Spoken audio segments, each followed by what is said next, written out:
Bonjour à toutes et à tous. Déjà notre 4e épisode de la série de la graine à la roue et pour cet épisode, je vais vous faire une confidence. Nous allons parler d'une fonction clé, le transport. Et oui, les graines arrivent en camion à l'usine, sont transformées et les produits repartent également en camion, mais pas que. Et plutôt que de vous en parler à chaque fois un petit peu, on s'est dit qu'on allait faire un seul épisode dédié. Allez, en route Marcel!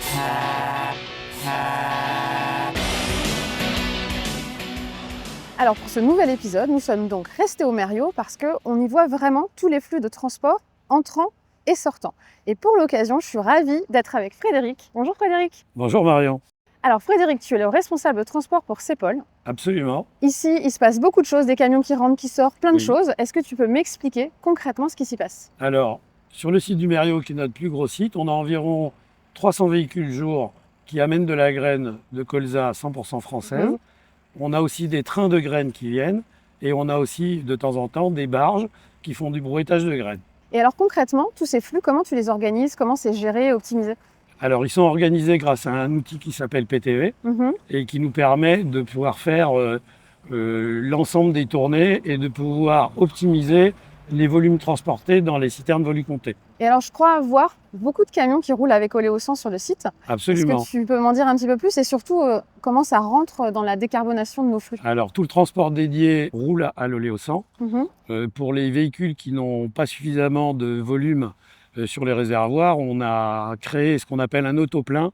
Donc, on permet au conducteur, avant le départ, on met une partie de la marchandise oléosan qui est dans le véhicule, prévue pour que le conducteur puisse faire son plein. Et comment c'est encadré toute cette décarbonation des... Alors, toute la décarbonation est encadrée par Fred 21. Donc, on suit nos flux et nos économies de CO2 tous les mois et tous les ans. Écoute, merci beaucoup pour ces infos, c'est hyper intéressant.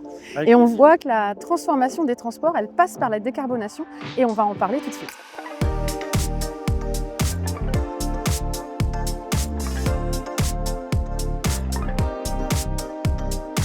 Et pour aller plus en détail dans la façon dont on peut aider les professionnels à décarboner leur flux de transport, je suis avec Xavier Philibaud qui est business developer pour Oléosan.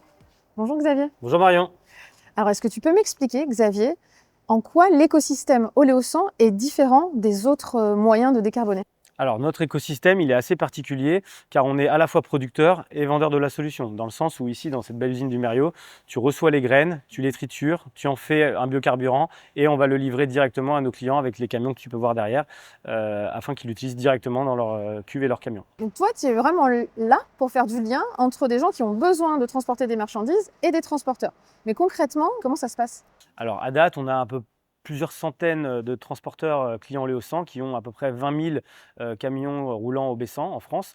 Et on a dans notre base à nous à peu près 300 donneurs d'ordre qui sont en recherche de solutions décarbonées et notamment de baissants. Donc l'idée c'est vraiment d'arriver à faire matcher le besoin du donneur d'ordre que moi je rencontre régulièrement pendant des rendez-vous et sur lequel il m'a exprimé ses besoins pour tel ou tel type de flux. Et derrière je sais que généralement je peux avoir tel ou tel type de transporteur qui répond à ce flux. Donc l'idée c'est vraiment de les faire matcher, de les mettre en contact et derrière d'avoir un résultat qui soit pérenne sur le temps. Toi, tu fais le lien vraiment pour les aider à décarboner leur flux. Tu as un peu l'huile dans les rouages de tout ça, quoi. Exactement. Bon, écoute, je te remercie Xavier. Je t'en prie.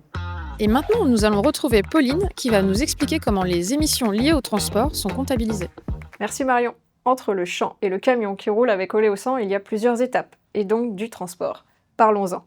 Chaque trajet peut générer des émissions de CO2 fossiles. Ces émissions sont intégrées dans notre calcul global d'empreinte carbone. Sur l'ensemble du cycle de vie d'Oléosan, le transport représente environ 5% des émissions totales. La culture du colza en représente 70% et la transformation en biocarburant environ 25%. Nous travaillons comme toujours à réduire ces émissions en optimisant les itinéraires, en regroupant les livraisons, en privilégiant les transports par train et péniche entre les sites et majoritairement en utilisant nos propres biocarburants pour alimenter les camions de transport. Du champ à la roue, chaque étape est comptée, mesurée et optimisée pour réduire notre empreinte carbone. Parce que la durabilité, c'est aussi dans la logistique. Je vous propose qu'on aille retrouver Marion et Fred pour la suite.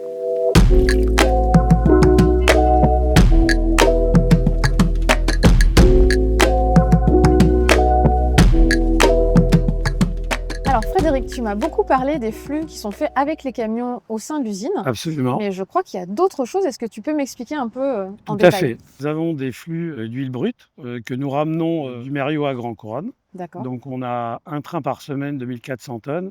On a aussi un autre train qui part du Mériot et qui va à Coudekerque. Ensuite, on a des barges, toujours en huile brute, qui partent du Mériot et qui reviennent vers Grand Couronne et qui font environ 2000 tonnes. Les deux barges font environ 2000 tonnes. D'accord. Donc ça, c'est nos gros flux pour ramener les huiles brutes du Mériot vers Grand Couronne ou vers Coudekerque. Et alors je crois qu'il y a encore un autre mode de transport un petit peu innovant. Voilà, alors le dernier mode de transport, on a fait la finalisation cette année, c'est le ferroutage.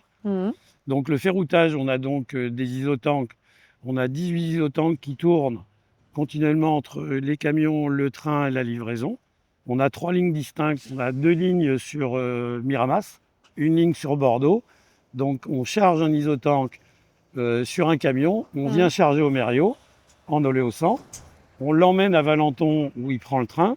Okay. On le récupère en gare de Miramas, on le remet sur un autre camion pour faire la livraison finale. Tout ça sans transvaser le produit qui reste toujours dans la citerne. Exactement, il reste toujours dans l'isotank de départ et c'est nos châssis qui permettent de pouvoir connecter l'isotank à la livraison finale. Hyper innovant. C'est ça. Ouais. Voilà. Et du coup, comment tu vois toutes ces innovations et la transformation du transport, toi, dans les années à venir? En fait, demain, on va déjà continuer à aller plus en amont si on peut avec les trains qui fonctionnent en partie à l'oléosan. Okay.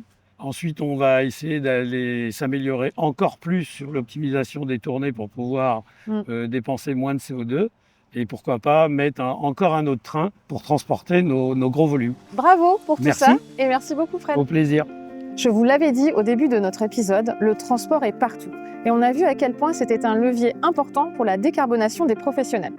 Alors pour le prochain épisode, justement, je vais rencontrer ces professionnels et pour l'occasion, on a prévu un format un petit peu spécial. Allez, à très vite.